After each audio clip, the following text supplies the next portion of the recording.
They took me away violently, they threatened me with a gun, they punched me. But once we got to the prison, the treatment changed. It was extremely good and kind. You were given enough to eat? The food was good, I had an ensuite bathroom. I certainly received treatment that was not consistent with what Iranian political prisoners would be receiving. You were alone the entire time that you were in prison? I was kept 18 days alone in solitary confinement. I didn't have any access to news. It was a complete news blackout.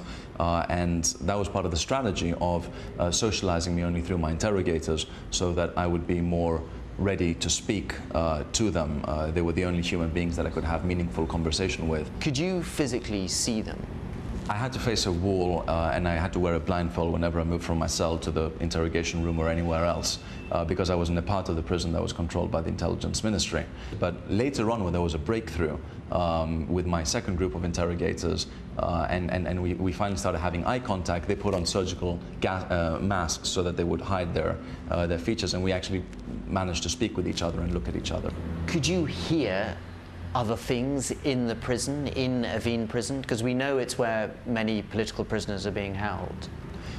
I was being held in a wing that holds what my captors were describing as terrorists. That's political dissidents and people that have been involved in guerrilla warfare. I could hear interrogations happening in other rooms. Sometimes it was so packed full of people that they were doing interrogations right in the middle of the corridor. With men wearing blindfolds, or there were rows of men sitting on the floor blindfolded, and they would choose one of them and haul him up for interrogation. It must have been a very frightening experience at times.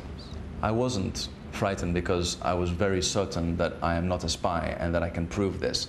I was extremely curious to see what evidence they had against me, and it turned out that the sum of their evidence was 2 surveillance photos taken of me in 2005 at a conference in Qom, speaking to a British diplomat surrounded by people. And I said to them, well, if that's your evidence that I'm a spy, then I probably was also in contact with 30 other embassies, so I must have been a spy for them too. Then they also had a list of SMS messages taken from my phone, but they belonged to the person before me, and they were actually romantic text messages, so it wasn't code, it was just romance.